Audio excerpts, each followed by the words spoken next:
Dawnbringer, Book 4, Chapter 2, Under the City.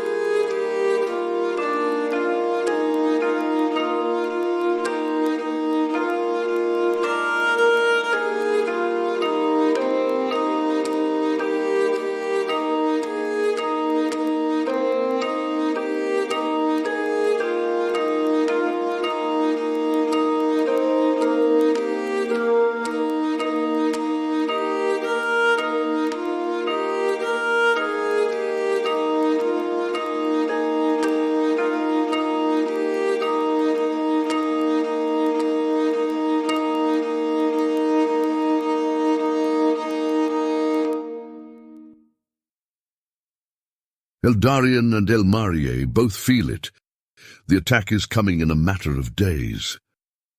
The sense of impending danger, the darkness that flows in as if on the fringes of their consciousness and grows hour by hour, all of this and more awakens in them the conviction that they have very little time to prepare the people of the city for an attack that by its intensity shall make the assault on Ristfand pale in comparison.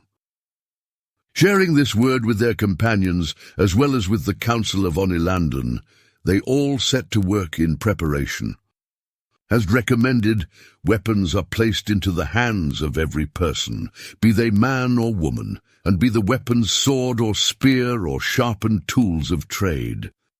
Torches, too, are prepared in vast number, and placed in sconces throughout the streets and alleyways of the city to be lit to dispel the shadows from which alone the Druidach appear.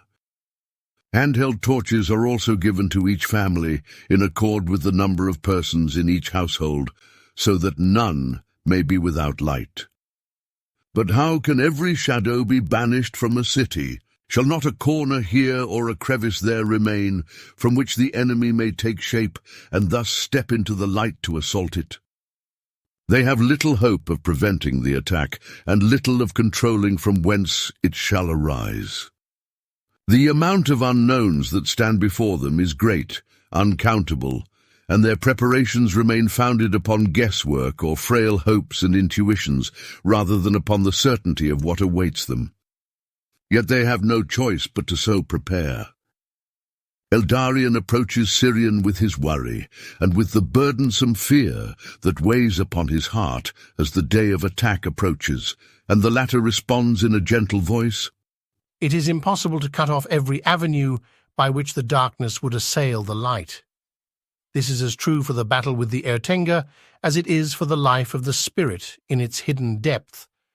But to live in fear of the darkness is to grow weak and constricted, until the heart is paralyzed by the evil that could assail it, by the evil that lies within it.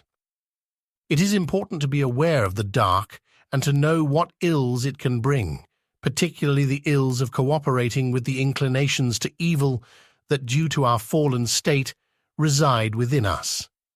But true freedom and hope lies only in seeking the light, responding to the light, and surrendering to the light. Only a light greater than our own can counteract the darkness, both within ourselves and outside of ourselves." But can the darkness be so purged that we need not fear it any longer? Eldarion asks in response. Is it possible for the light, not our own frail light striving in combat with the darkness, but a light greater than our own, to dispel all the lingering shadows and to grant us security and serenity in the abode of enduring light? With a mysterious glimmer in his eyes, Sirion asks, "What does your heart tell you?" "My heart says that it must be so," answers Eldarion in hardly more than a whisper. "And yet my heart also says that the flames of such light, the purifying power of such radiance, demands everything in response. Only in total acquiescence, in complete surrender, can it find the room to accomplish its work in us and in our world." Poor indeed must one be to be docile to the light, with open hands and open heart. Syrian says, not responding directly to Eldarian's words, but affirming them in a still deeper way.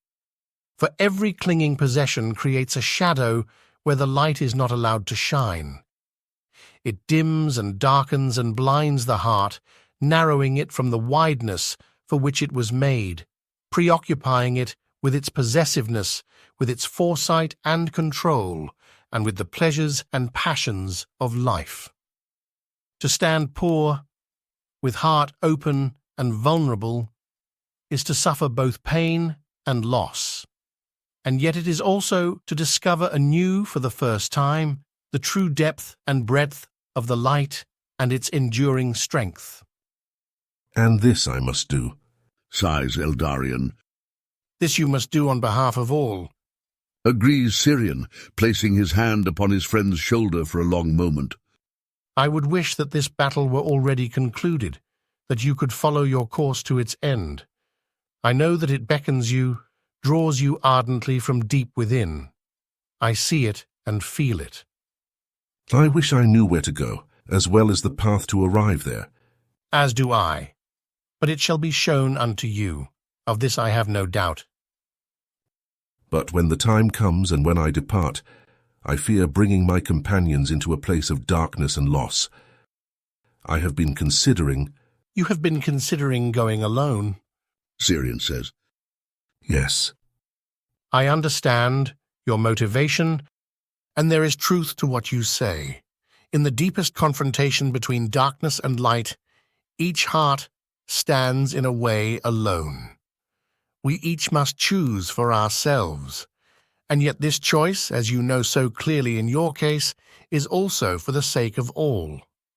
And if this is true, then this very choice is also indebted to others and can be aided by them. We each stand alone, and yet we all stand together. Such is the mystery of this life, and such also is the paradox of this war that is being waged against us now, both in the external conflict and in the secret drama unfolding at the heart of our people, at the heart of the life of each one of us. What then do you suggest that I do? Asks Eldarian. Do not go without your sister, Replies Syrian. That alone can I say. Your paths flow together and cannot be separated. For the rest, I trust the voice of your own heart and the path that events themselves shall unfold.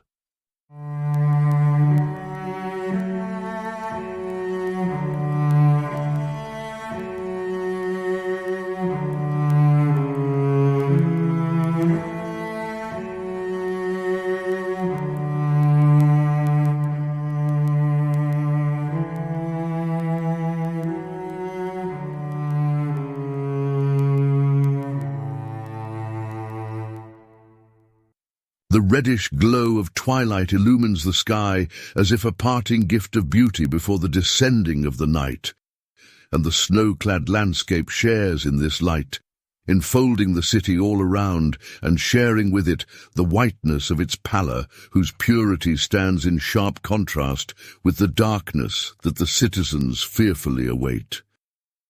Tiliana stands at a tall glass window in a hallway of the citadel, looking west and watching the last light of the sun fade from earth and sky. Every new night brings fear of the emergence of the creatures born of shadow, and Tiliana finds her heart and mind and her very body itself fatigued and worn to the point of breaking by the continual anxiety and expectation. She thinks of the siege of Ristfand, which has left a deep scar upon her heart, which she expects shall never fully heal, and she thinks too of the loss of her family which preceded it. But her mind is not only occupied with thoughts of fear and of loss. She thinks of her friends and companions too, and finds some solace and strength in their presence and their love. Though she must also admit to herself that the thought of them deepens her fear, not perhaps intensifying it, but giving it another color, another level of intensity and seriousness. For she fears not only for herself, nor only for the people of Telmerion. the beauty of whose existence is being so cruelly caught up in the lusts of creatures of which they are unaware, but she fears also for those whom she has come to love. It is these many currents of thought and feeling that preoccupy Tiliana now, as she stands looking out at the dying of the day, and she tries to allow each to have its place, if only to yield up to healing and to the guidance of the light. She thinks of Eldarion most especially now, however, and of the hopes and uncertainties of the future. Suddenly, her thoughts are interrupted by the sound of footsteps coming down the hallway behind her. She turns slightly to look and sees Elmarie approaching. They share gentle smiles as a greeting, and then the latter passes on, continuing down the hall. But then, after a moment of hesitation, Tiliana says, "Wait a moment, Elmarie. Yes? She turns back and looks at her friend. I wanted to share with you something that weighs upon my heart." Begins Tiliana, uncertain of what precisely she wishes to say, and yet knowing that she wants to say it. Of course. Replies Elmarie with a kind and tender expression, and she steps forward until she is close to Tiliana. Her very physical proximity brings a sense of comfort and security. I am glad to hear any echoes, be they good or ill, light or heavy, from the heart of my dear friend. Yes, I thank you. Tiliana stutters, struggling to begin. But then she finds her voice. I don't know how to express it, or to put it into words. And much of it is not unlike what all else here feel, not only in our company, but in the whole of the city. I feel like I am standing before an abyss across which there is no crossing, before a blackness that blots out all hope for the future. All that I loved in the past was torn away from me, and I was left gasping for air. But then I was given you, all of you. You are each so precious and so beautiful in your own way, that the gift of even just a single one of you would be enough to astound my heart and fill it with gratitude. But my heart also struggles to understand and to accept the bonds that are woven in me, woven between us, for the fibres of my heart were torn so violently by the deaths of my husband and my children. And almost before I had time to grieve their loss, you stepped into the void, and shortly after you Eldarion, Rawlane, and Syrian. Seeing that Tiliana pauses, Elmarie asks, Do you wish that you had more time to grieve their loss in solitude? After thinking about this for a moment, Tiliana responds confidently, No, that is not it at all. I think it was best this way. Yes. I don't know how well I would have been able to cope had I been alone. Perhaps I would not be standing here today were it not for the gift of your friendship. And I am glad that you are standing here today, whatever the future may hold. And that is what worries and afflicts me so deeply. Tiliana sighs and turns back to the window, and Elmarie joins her. Together, they look out as the last bits of lingering light in the sky fade into darkness, and the first stars appear in the blackness of the firmament. After a short time has passed, Tiliana turns back to Elmarie and continues. I'm afraid that I shall lose so quickly and so totally what I was so quickly and so freely given. And I do not want such loss and such pain. But above all, I do not want to see you suffer. Eldarion and Rawlane stand face to face with the powers of darkness. They walk straight into the darkest of darks and stand in confrontation with the most destructive of dangers. And I fear that they shall not survive the conflict. I fear such for all of our people. I fear what Telmerion shall be when this war is concluded, if Telmerion, as we now know it, shall still exist at all. She pauses and hesitates for a moment, but consoled and invited by Elmarie's loving gaze, she continues. I fear believing in any promises for the future, or leaning into any hopes, for fear that in their very birth they shall be stillborn, snuffed out like a candle in mere moments. You fear losing those whom you have come to love. Elmarie responds, And this keeps you from opening your heart fully to the promises that such love makes. She nods. There is nothing I can do to assuage such fear. Continues Elmarie. In the heart of hope and faith alone can any one of us find the courage to love even in the face of darkness and death. But your heart yearns for it, and your very grappling is showing just how deeply you are willing to walk in fidelity to the light and to the gifts that have been given unto you. But what shall the future hold? None of us know. I cannot make promises about the future. And yet...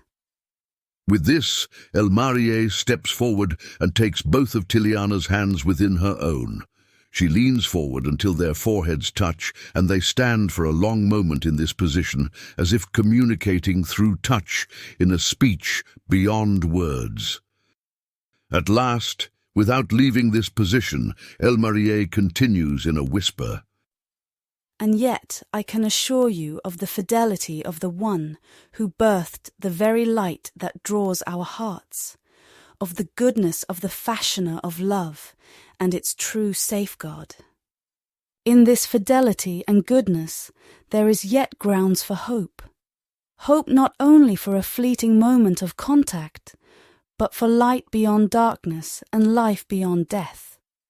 For a love that, sharing in what is eternal, endures forever.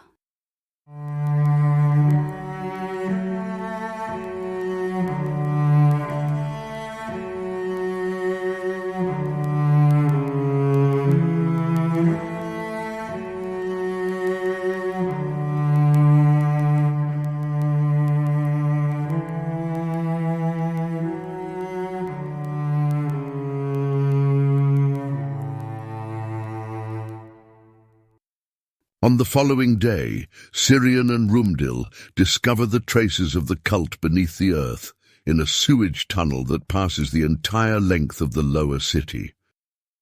Before entering, they ask Eldarion, Rorlain and Brima to accompany them. The entrance, or what appears to be the entrance, lies off the main line of a sewer that flows from the upper city, a sewer accessed only by removing the heavy grating that lies upon it. This itself was no easy task, for the bars had long ago rusted, and whatever key there had once been was lost. But finding access to the secret underground passage, this was even more difficult. Had it not been so evident that something concerning the cult awaited them there, Syrian and Rumdil would have passed it over after the first effort. For this tunnel is accessed only by the successful completion of a puzzle, functioning as a sort of passcode, designed likely by the persons who also etched in the weathered stone above it the same symbol that had been drawn upon the earth in the blood of the dragon's victims.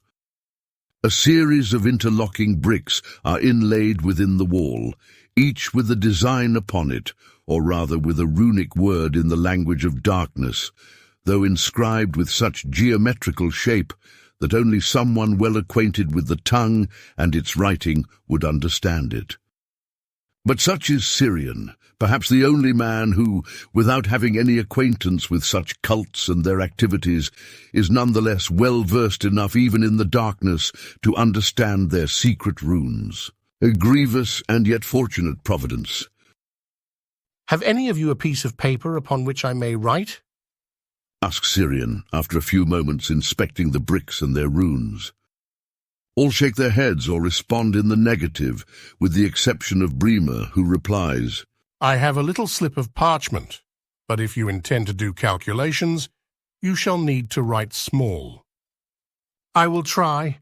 It is better than attempting to do calculations against the stone, says Syrian, looking at the parchment, which is hardly more than 4 by 4 inches square. With it, Brima hands him a graphite stick. He immediately sets to work marking down the runes in the order in which they appear on the wall, and then turns to his companions and says, My suspicion is that these bricks must be rearranged in a particular order so as to form a phrase. Our task is to discern what that phrase may be.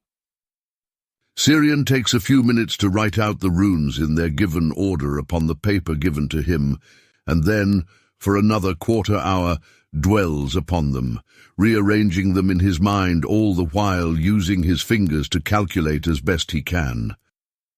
The others remain at his side quietly, not wishing to disturb him, but also at a complete loss as to how to aid him.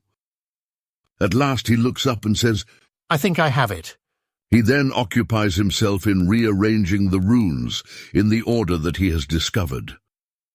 Once this is accomplished, the bricks begin to glow with a reddish light, shifting before their beholding eyes from the runes of the dark language to the letters of the common tongue, legible to all, though intelligible only to Syrian. In addition, in the center of the bricks, a circular design appears, as if awaiting a simple touch to unlock the door completely. But before anything, Syrian turns to his companions and says, "That was much easier than I expected it to be.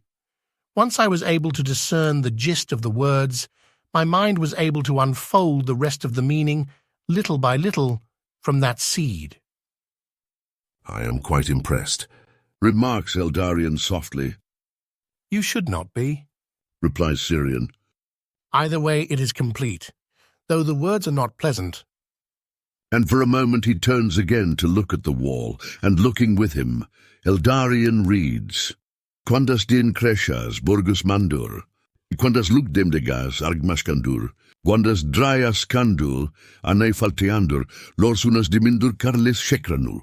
Mortegs in agronis carterganur, verdrex roga promkes, lugbuka bur verdex kapaka maxur krinucha, lugvalti aberuag, eroag, lugbuch gordes lug, vardas interganur, lorsdin krinusha kar mortka jonanur."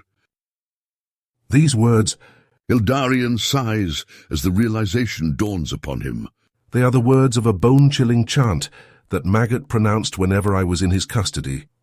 It was intended as a mockery, and felt as such, even though I knew not the words.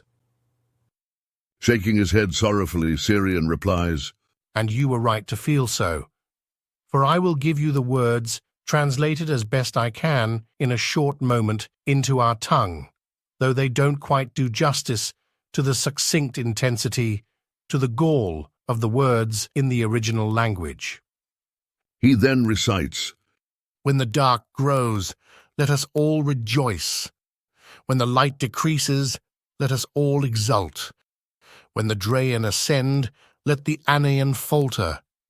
Let the radiance of the One diminish and shrink. The King shall arise as promised, the light-bearer, but even when his strength reaches its height, it shall be crushed. The light shall falter, faltering to nothing, the abyss of abysses. The light-born bearing light shall suffer in torments, all radiance crushed, and death shall be his reward." For a moment, the impact of these words hits Eldarion almost like a physical blow and knocks the breath out of him.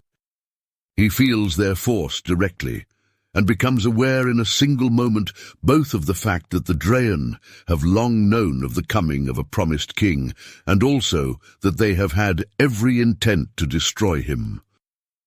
As he opens his mouth to stammer out some response, he is interrupted by Rawlane, who says, "Well, that is not encouraging in the least, but I suppose we could have expected nothing less."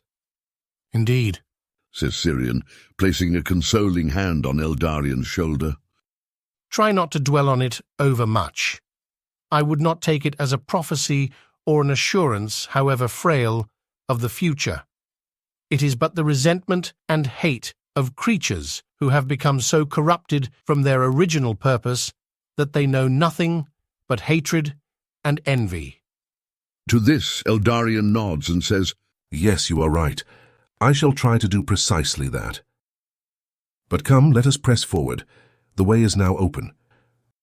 And with this, he places his palm against the center of the wall, and here the stones part, opening to either side like two sliding panels, and revealing a hidden passage beyond. Without further delay they enter this passage, narrow and dark, guided by the light of the torch that Syrian carries, and lit from behind by a like torch in the hand of Rumdil. The walls are of rough-cut stone, overgrown with moss and lichen, and even apart from the sewer that lies now behind them, the air is damp and cool, though in contrast with the wintry temperatures above ground, it feels warm in comparison.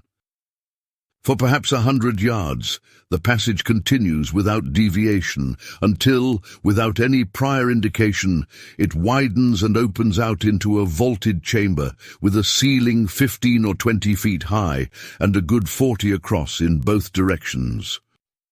Whatever was once done here, it looks to have been brought to an end.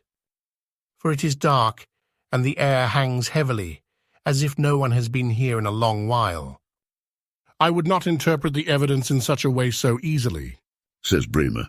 The air is heavy because we are below ground, and because we stand so close to the sewer. The very walls seem to bear the weight of the city, and to cry out in turmoil with its mass, and in protest against its refuse. But it is dark nonetheless, and thus it seems currently unoccupied. Rawlane says. Are there any further chambers beyond this one? Sweeping his torch in a wide motion, in order to allow its light to play upon the floor and the walls, Syrian is silent for a moment, thinking and inspecting. And then he says, There are lamps upon the walls, though unlit. Let us take advantage of their light so that we may better see. And so Rumdil and Syrian do, until the room is bathed in the warm and flickering light of more than a dozen mounted lanterns, and all is unveiled to sight with the exception of the centre of the chamber, which, being so far from the walls, remains mostly in shadow. The room, however, is almost entirely empty, with the exception of a few benches turned at odd angles, and yet all set as if to give a clear view either of the outermost walls of the chamber or of the centre, the benches not having backs. It is impossible to tell which. There are also bookshelves at 3 different locations along the walls, containing various texts, both in the common tongue and in the dark language that only Syrian knows.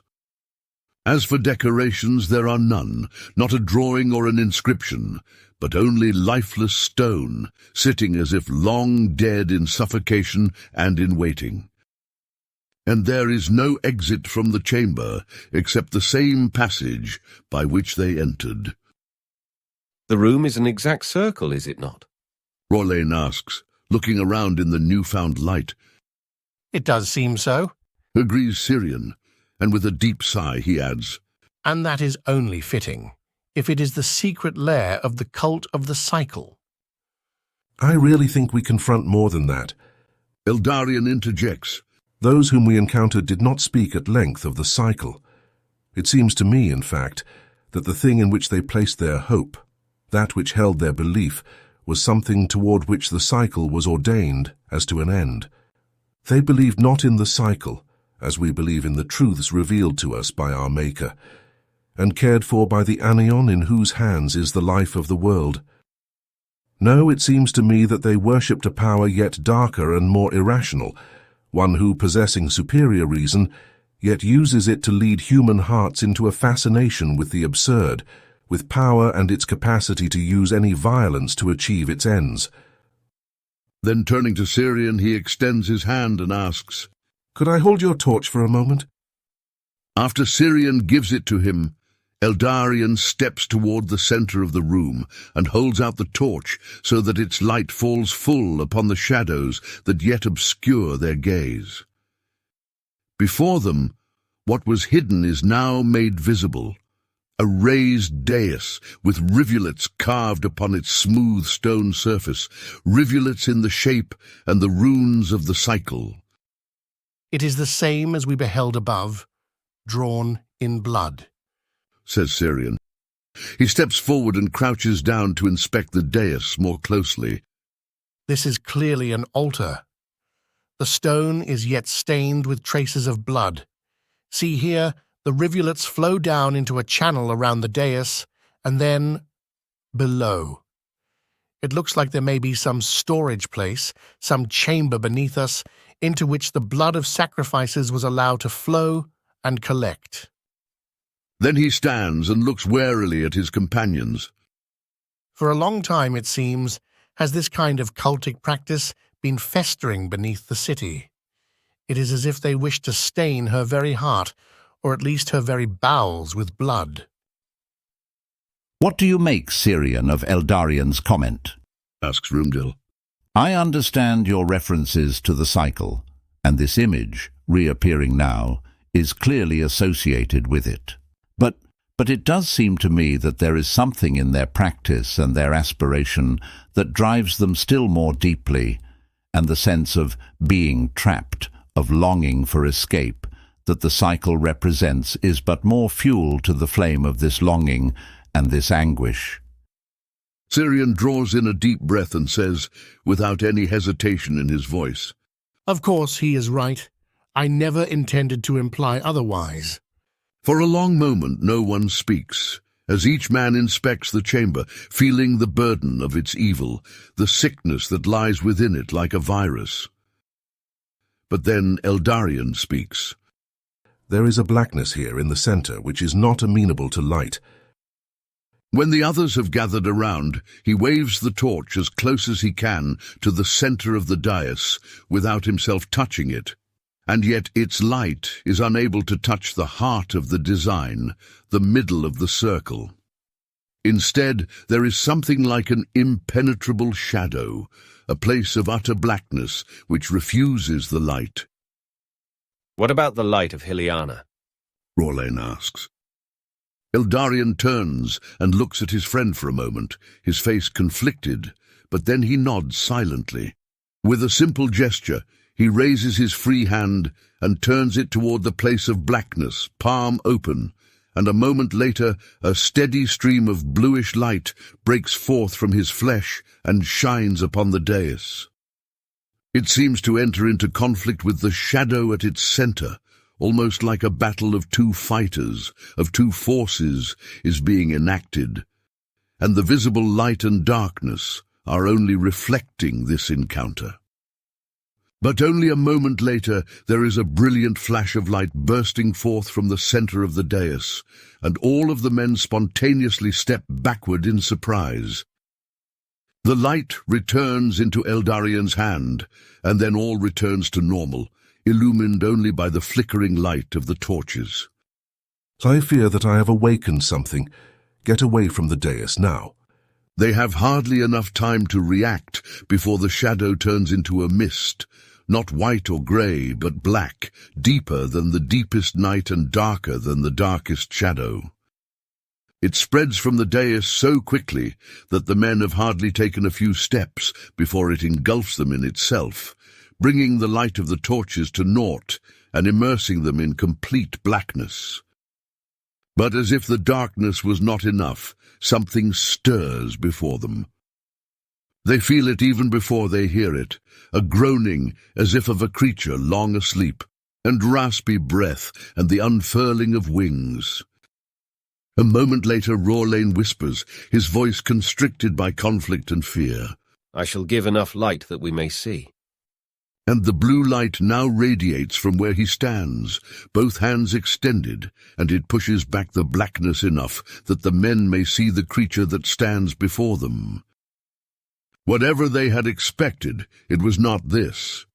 For the entity that they behold resembles neither the Druidach nor the dragon, nor any creature that they have seen before, any more than all living things bear a resemblance to one another, since composed of like parts.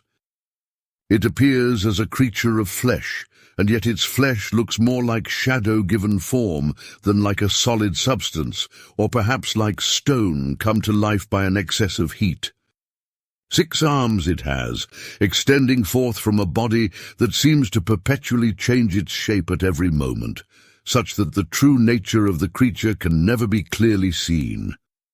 And above it all extend 2 wings with a span of more than 20 feet, wings whose sinews are of a similar infleshed blackness, though the folds of them seem to be composed of solid flame, burning red, though consuming light rather than emitting it. It is a creature of paradox and absurdity, whose very appearance seems to assault both their senses and their minds and to force them into submission. Raising its wings until they touch the ceiling above, the creature lets out a bellowing roar that sounds like two stones of immeasurable weight and size grinding against one another with the force of giants. For a few long moments, none of the men are able to hear anything, and they fear that their hearing capacity has been broken by the intensity of the sound. But gradually hearing returns, and they are able to make out not only their own heavy breathing and the anguished beating of their hearts, but a voice coming from the creature, in similar but subdued tones. You come here with failing hopes and faltering strength, and you seek to set yourself against forces far beyond you. The beast faces Eldarion directly, though its gaze seems somehow to spread out to pierce the hearts of all the men alike, instilling in them a paralyzing terror. Were I one to pity, I would pity you, and yet there is barely a thought or feeling farther from my mind than that. You have come face to face already with two of my kind, and they toyed with you for but a short while. I intend, however, to immerse you in unending torment. It pauses now, as if to draw in breath, though it does not breathe, nor have need of it. Instead, the moment serves only to deepen the dramatic effect, as if a deliberate flourish in an oration meant to draw the listening crowd still more deeply into the spell that the speaker weaves with his words. When the creature speaks again, its voice is almost soft, like a whispered seduction into the ears of the heart, stirring lust, or like a lie that seeps in to cause doubt and confusion and shame. And much is said then to each man uniquely, which no mortal words can express even distantly, yet not because this voice speaks with such purity and simplicity, such depth and wisdom, that man only in the radiant lightness of his inmost heart can surrender to it. No, the subtlety of this voice is of a kind far different than the softness of the divine voice. It is rather the opposite, snaking its way into mind and heart under the cover of shadow, to work wickedness in the darkness, for fear of the light and in hatred of the light.